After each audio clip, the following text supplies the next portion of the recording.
Hey, it's your girl Stacey, and it's time for the weekend vlog. So today I decided that I hadn't come to you guys with some professional tips in a, rather long time. So today I wanted to talk about 9 work habits of successful people. So as you know, I am in the human resources field. So I get articles from, various sources, and I happened to get a newsletter from the Washington Post the other day, and it had this listed in there. So I read it, and I was like, you know what, I'm going to share this. It may help some people, and it's just good information. So I'm just going to run them down, give you little snippets of what they said, and give my 2 cents, and then I'm hoping you guys will respond back or, give me some feedback as well, what you think. So, again, this is 9 work habits of successful people. They are determined when it comes to achieving their goals. That's number 1. And I have my laptop, so that's why I'm looking at you guys and then looking over at my laptop. Successful people spend their time defining what's important to them. They set out a plan on how to get there. They're also incredibly adaptive. They acknowledge when things change and adjust their goals accordingly. The concept of giving up is not in their DNA. And I totally agree with that. So when people, if you notice the people that are in leadership positions, they're very determined, they're very driven, they're not easily shaken. They can just keep climbing and doing what they need to do. And that is because they are that's who they are. They're very determined people. Number 2, they don't care what you think of them. In other words, they don't seek approval. They are very comfortable in their skin, believe in themselves, and are more likely to focus on the work than the perception of others. They care about building relationships, but they are not obsessed with the public opinion. They want results, no heaps of praise. So, again, that's kind of self-explanatory. Not that they don't care, but they're not focused on it. They're not seeking your approval. They know what needs to be done. They're going to do it, and they're on a mission. They invest in building relationships that matter. And that's the key word, relationships that matter. They understand that they can't do it all on their own, so you'll find successful people cultivating relationships with people on all levels, expertise, and skills. They believe in creating a powerful network that can serve them in all aspects, and they engage and nurture it regularly. So in other words, they know how to schmooze. They know who to rub elbows with. It's all networking in business. So they're building those relationships of people that can catapult them to where they need to be or can help them get to those different stepping stones. That's true as well. They accept failure and do not fear it. And that's key. If you can accept failure and learn from it and keep moving, you'll go very far. So success-oriented individuals recognize pushing boundaries and taking some calculated risks can even result in failure, which they view as an opportunity to learn and improve their game. See? Let's use a sports analogy. They'd rather risk Okay, I can learn to talk. Hold on.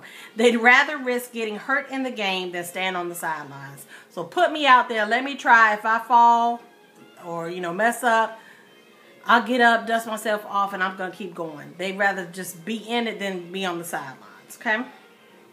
They do not engage in gossip or office politics.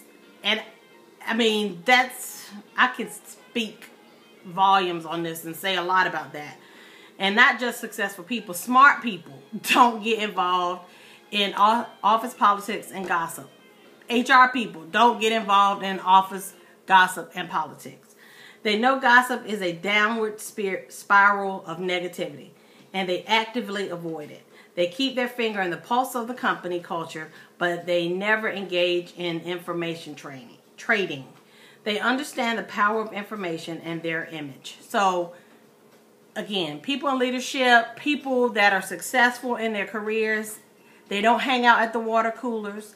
They're not in the break room hanging out all the time. When I first got into HR, because I'm a very social person, I had to be aware of that. And I even had like my little lunch bunch that I went to lunch with, which mostly was HR people. So it was kind of a safety net.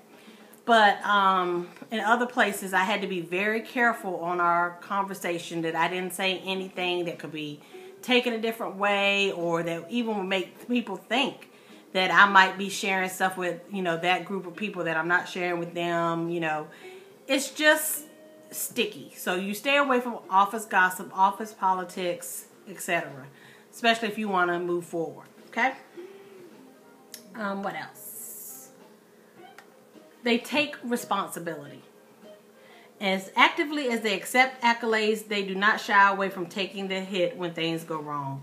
They face up to the consequences with confidence and don't pass blame to others. My best managers or favorite managers, supervisors, directors, chiefs, whatever, were those that supported their team and they took a hit for the team. Or, even if we messed up, they would say, hey, my team did this, I'll own it, we'll get it fixed next time, etc. Being accountable speaks to your character. It's just the right thing to do, own it and make it, make it better. If, like with me, I may make mistakes and I own it, I admit it, and I learn from that mistake. So there's nothing worse than there being an issue and you go to the person and they pass the blame, or no, that wasn't me. Own it. I will respect you even if you mess up, because you were honest and you owned it. I can respect you. So that's all that's saying. They are not envious of others' successes. Rather than be envious, they view other successful people as an opportunity to gain insights and learn. They acknowledge wins and recognize that there is much to be learned from watching and working with others. They stick with other winners to surround themselves with success. So, birds of a feather flock together. So, don't be envious of your friends or your manager that got that promotion. Be glad that you have that connection to that person. Because, again, it goes back to networking. You can learn from them. They may know some things or doors opening that you did not know of and, you weren't aware or given privy information to. They can help you out with that. So support them, rally around them. And if they get in a position where they can bring some people with them, if you've been there from day one and supporting them and being encouraging, 9 times out of 10, you're going to be one of those people they select. All right. Lastly, successful people seek opportunities and have also been known to make them. Any chance to increase their successes and achieve their aspirations is avidly sought and seized. They value any opportunity to grow and challenge themselves. They never rest on their own laurels. So that sums it up. So they are always going to get it. They seek new experiences, new challenges. If you ever, I'm going to read this last paragraph. If you've ever wanted to know how you can be more successful in your career, refer to the list above and apply these traits to your daily work life. Remember, it is never too late to implement these strategies, and you may find they'll take your career to a whole new level. And this was published, like I said, by the Washington Post, October 22nd, 2015. So, oops, sorry about that, guys. Had a phone call coming in. But yeah, I wanted to share those tips with you. I am in HR, like I said, so I wanted, anytime I say anything that's going to help somebody with their career or their growth, I like to, personal growth and professional growth, I like to share that. I'm also a teacher at Strayer. I talk to my students about, ways to improve and be better employees and grow in your current positions. And these are some great tips to use. So, with that being said, I want to hear back from you guys. Tell me what you think. Tell me about, your experiences, some advice or some tips you may have that you have not shared. I have several good friends that are in leadership positions that may have some 2 cents they want to add in, so I welcome that. And I'll continue to bring you guys tips as I get them when it applies to HR. When I first started my vlog, I did a tip on interviewing tips, and that really was helpful to a lot of people. So as I get these, I want to share them with you guys. I know I was doing the healthy tips for a while, but I kind of just want to bring a little bit of every kind of overall personal growth and improvement information to you all. So if there's a topic that I have not talked about that you were interested that may help your career, if I can help you and share some information, let me know, and I'll do a vlog on that.